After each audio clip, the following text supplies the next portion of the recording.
university professor with over 15 years in academia. I've taught long enough to know that students are students no matter the institution. Curious, skeptical, and masters of procrastination.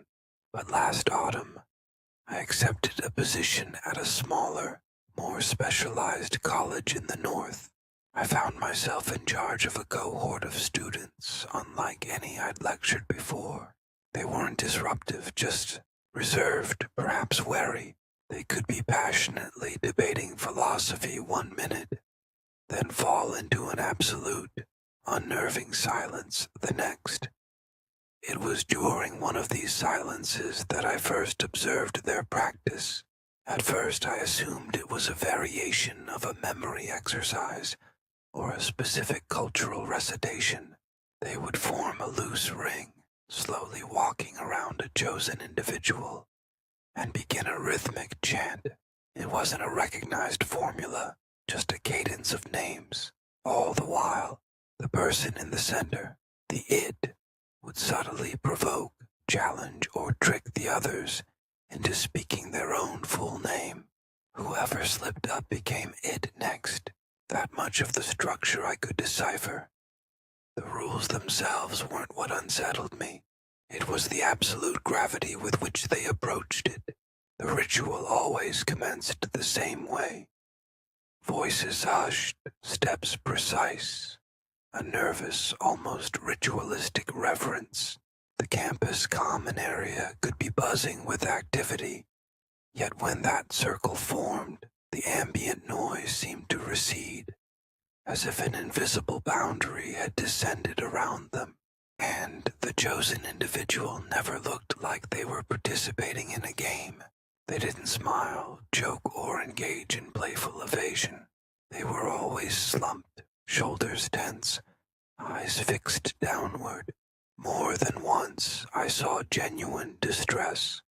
I tried to rationalize it, telling myself it was a form of psychological theater, a dramatic way to raise the stakes. Students invented these kinds of things. Penalty rules, undesirable roles, to enhance an experience. Yet, it left a profound sense of unease. Sometimes they would try to draw me in. "Come on, Professor. What's your first name?" They'd call out, grinning as if about to spring a trap. "Just your first name. Just once." But I'd maintained a clear boundary throughout my career. Academics who reveal too much too soon often regret it. I'd simply smile, shake my head, and repeat the line I'd carried for years. "I am Dr. Finch to you." Nothing more. Their attempts were quickly abandoned. They'd shrug, share a quiet laugh, and return to their circle, whispering amongst themselves. I might have dismissed the whole thing had it not been for the incident that Tuesday. It had already been a difficult week. Relentless gray weather, distracted students, and an excess of nervous energy. During the late study period, I saw them form the circle again. This time, the person in the center was Leo, a young man I knew well. He'd been struggling with severe personal issues, frequent absences, a distant family, and mounting financial pressures. I'd spent extra time with him, patiently guiding his research, praising every small achievement, and now, here he was, it. The other students circled him, their voices low and urgent. Leo's head was bowed, his hands tightly clenched. He wasn't simply pouting. I could see the pale, drawn tightness around his mouth, the faint tremor in his shoulders. He looked depleted, as if some vital internal energy had been hollowed out and replaced only with dread. My stomach tightened. I'd seen plenty of students sulk over poor grades.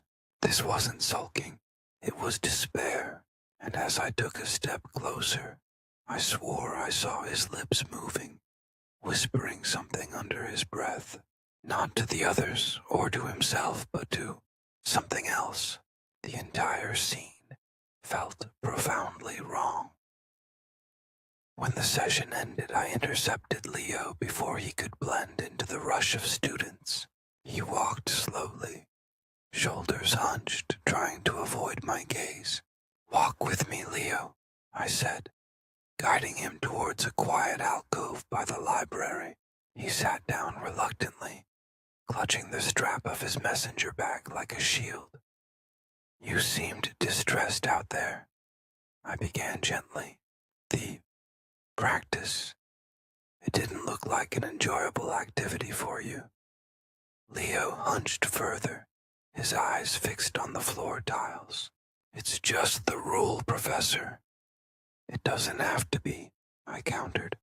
"If the other students are putting undue pressure on you, I can intervene. No one should be made to feel that way." That sparked a flicker of attention. His eyes darted up, then quickly away. "You don't understand." "Then help me understand. I can't resolve what I don't know." Silence stretched between us. I waited. Years of teaching had instilled patience, but also the ability to recognize when a student was suppressing something critically important. Finally, he shook his head. "It's not pressure. It's the rules." "What rules?" He pressed his lips together. When I leaned in closer, he whispered almost inaudibly, "We can't tell. If we tell, you join the game." I frowned. "You can tell me. I won't let the others know." No answer. He hunched lower, collapsing inward. His face looked far older than a 19-year-old's should. Gaunt and profoundly weary. It was like I was speaking to someone who had already witnessed too much. I tried a different approach. "Leo, you're a sharp student. You know activities are supposed to be engaging. But when you participate in this one, you look like you're carrying a devastating weight. That's not a game. That's—" I stopped, carefully choosing my words. "That's heavy, and I don't like seeing you carry it." He shook his head again. "You can't help." Something in his tone struck me deeply. A resignation that no young person should possess. For the rest of the evening I couldn't shake it. I kept glancing at him during the seminar, watching his pen move listlessly across the notepad.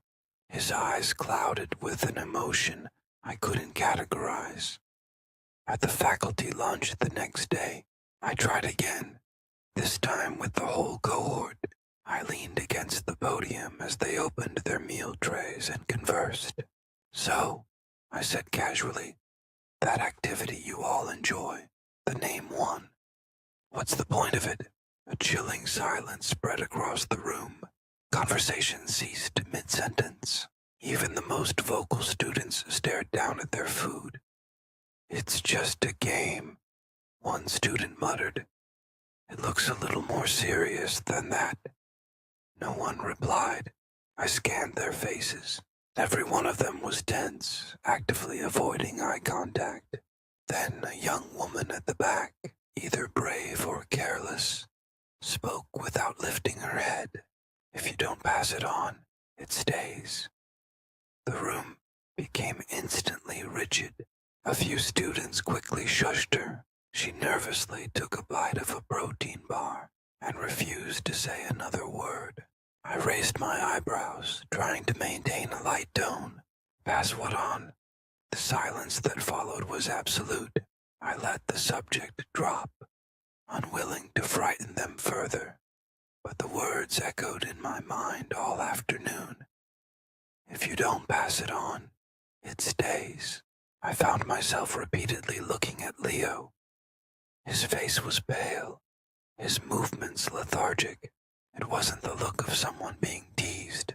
It was the look of someone bearing a load he couldn't release. By the final bell, my decision was cemented. I had never compromised my professional boundaries before, never blurred the line between Dr. Finch and the students. But seeing Leo in that state, knowing he carried something he believed he couldn't share, it consumed me.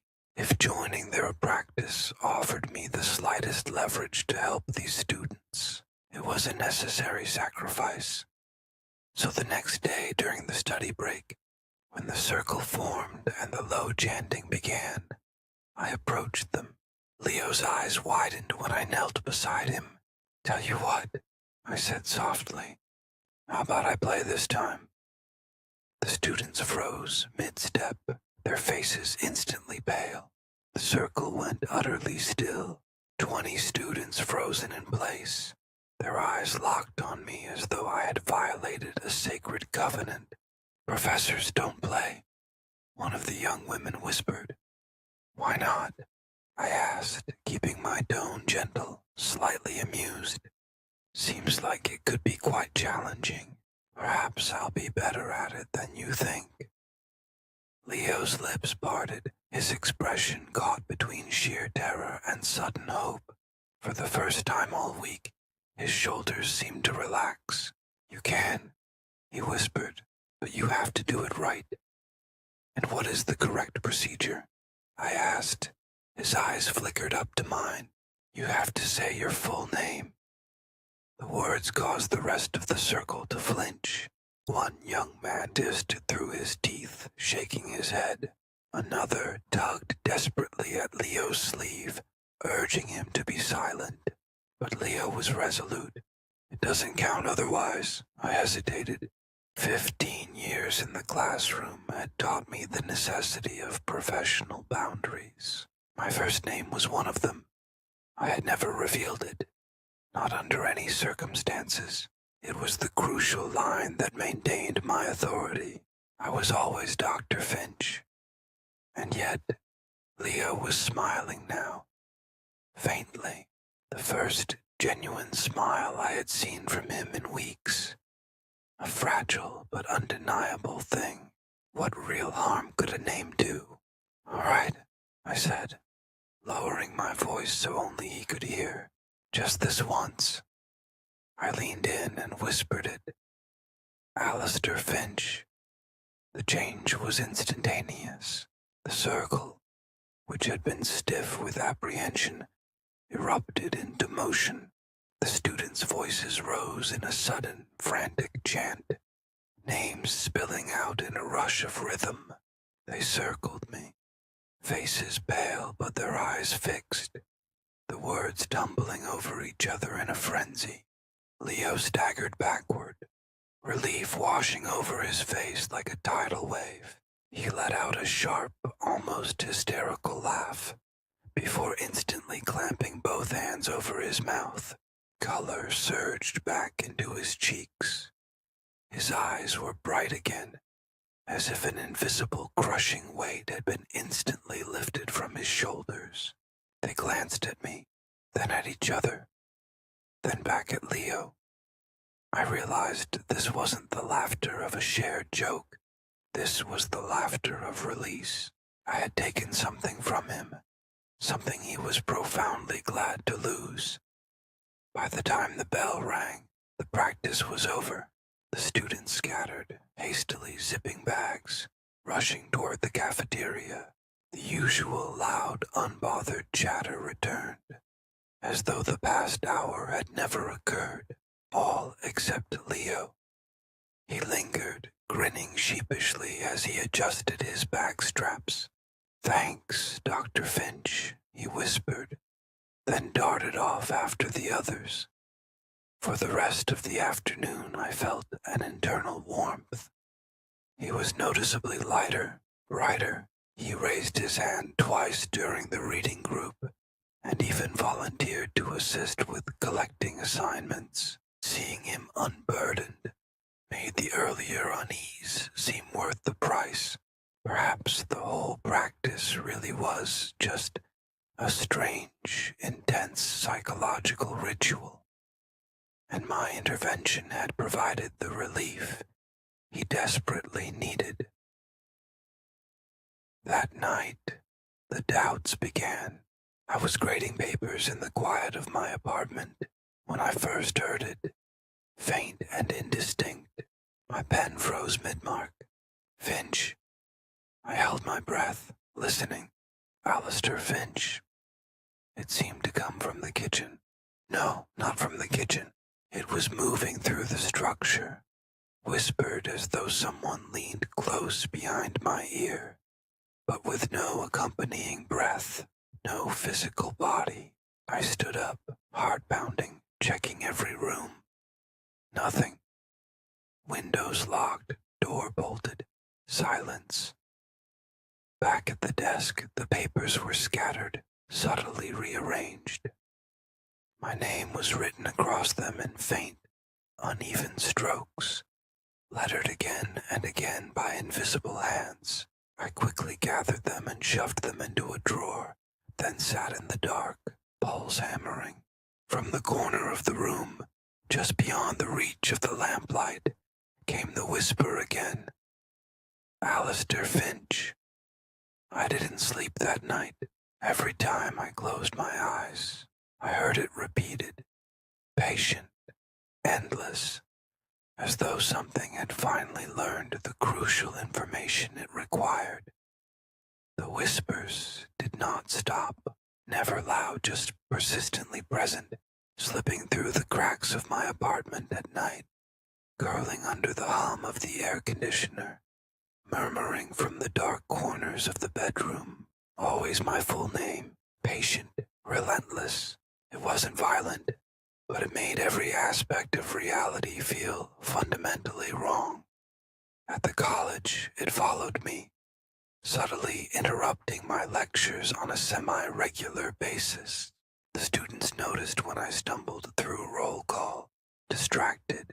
They exchanged quick, darting looks. Whispers sparked between them. He's it now. The collector is on him. The relief on Leo's face now seemed far deeper than any guilt. He smiled in a way I'd never seen him smile before. Full, complete, and unburdened. He was light as air. That was when I finally understood. The game wasn't cruel. It wasn't bullying. It was survival, a necessary ritual, not for amusement, but to pass on the crushing weight before it hollowed them out completely. And now, the weight was mine. By the third day, the headaches began. They were not normal, just a constant crushing pressure on the back of my skull, like a hand pressing there and never letting go. Sleep came in small, useless fragments, half an hour at a time, before the whispers snapped me awake. In the lecture hall, I caught myself muttering, not whole sentences or lessons, but my own name, over and over, my lips moving soundlessly until I realized what I was doing. And every time I slipped, the room seemed to darken a fraction, as if something had leaned closer to hear. The students noticed before I admitted it to myself. At first they were delighted. I stumbled over complex theories, forgot reading assignments, let the schedule drift. My faltering control meant longer breaks, free study periods, and casual games spilling into class time. The laughter echoed down the halls, unrestrained and wild. But joy only lasts so long before it curdles against fear. By the end of the week, my hands shook when I attempted to write on the whiteboard. My eyes burned, heavy with exhaustion, dark crescents blooming beneath them. Once, mid-sentence, I stopped cold, utterly unable to recall what I had just been saying. The silence stretched until one student nervously supplied the correct term. The laughter vanished. Now the whispers in the classroom were no longer playful. They were anxious. I'd look up from grading and find 20 pairs of eyes watching me, wide and uncertain. Even Leo, freed from his burden, avoided my gaze. Relief lingered in his face, yes, but guilt too. The smile he carried had dimmed to something smaller, tighter. He knew what I was now carrying. By the time Friday arrived, I could barely hold the chalk. I leaned against the desk, the room spinning. Words words stumbling from my mouth in fragments. The students sat frozen, study aids untouched, pens idle in their hands. They were no longer celebrating. When the bell rang, they filed out slowly, whispering among themselves. I sat with my head in my hands, fighting the urge to mutter my own name out loud. That was when I noticed the folded scrap of paper tucked beneath my notebook. Small, careful handwriting in pencil. Don't keep it too long. It hurts. My chest tightened. No signature, just the warning. By the second week, I began to seriously consider the unthinkable. The thought crept in during roll call. I read the names in order. Jen, Diaz, Harper, each student answering here without hesitation. But what if I pressed harder?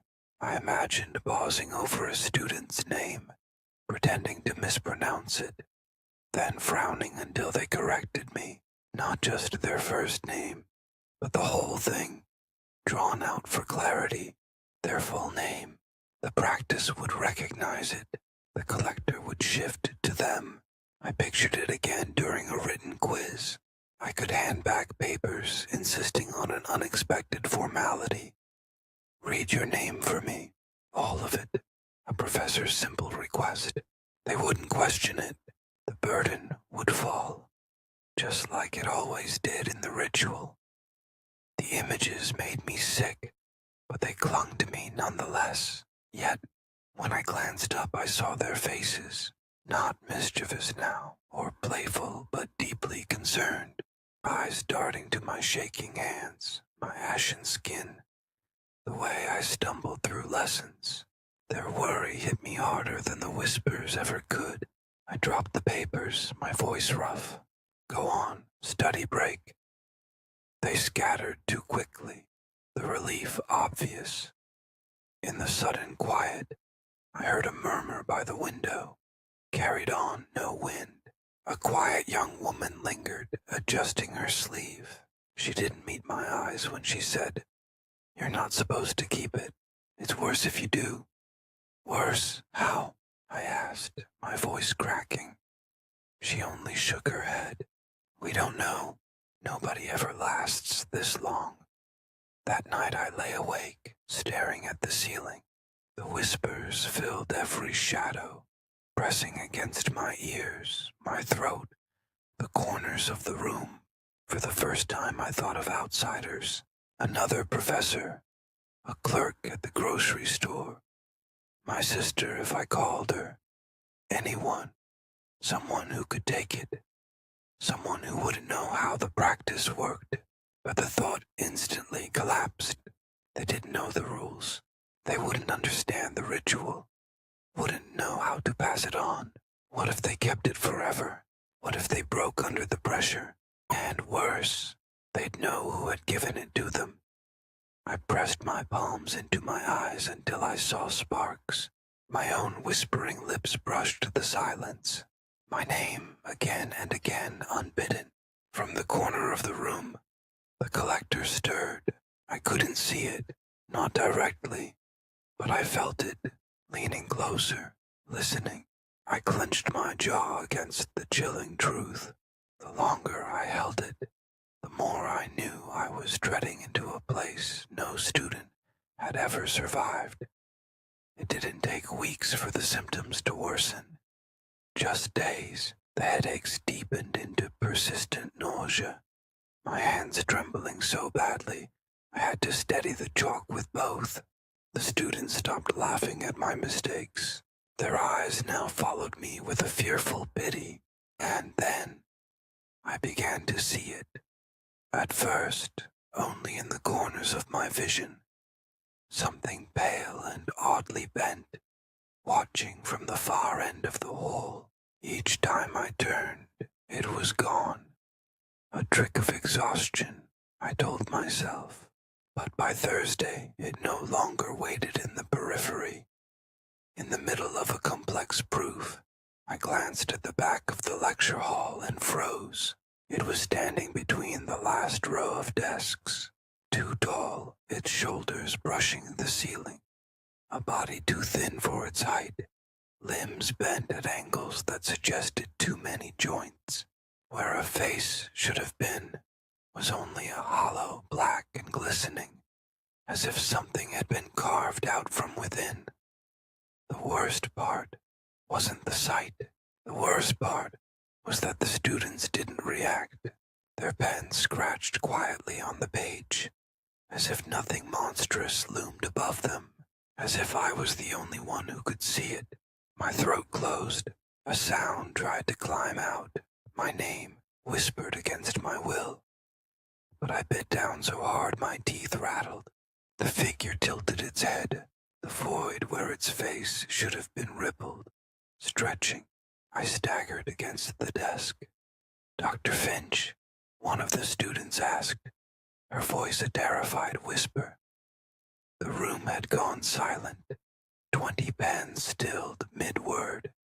20 faces turned toward me, wide-eyed and afraid. And in that profound silence, the thought struck me. Better me than them. Because if I passed it on now, if one of these students slipped and saw what I had just seen, it would carve them hollow. It would break them completely. I couldn't do that. Not to them. My vision blurred. The lecture hall tilted. For one awful moment, I thought I might simply collapse to the floor in front of them, letting it take me then and there. But the whispering faded just enough for me to steady myself. I clutched the edge of the desk until my knuckles whitened. The students didn't move. They knew what was happening, and they knew I hadn't passed it on. No one spoke as I gathered the chalk again, my hand shaking so hard the word I wrote was illegible. And then, in the middle of the next sentence, everything went black.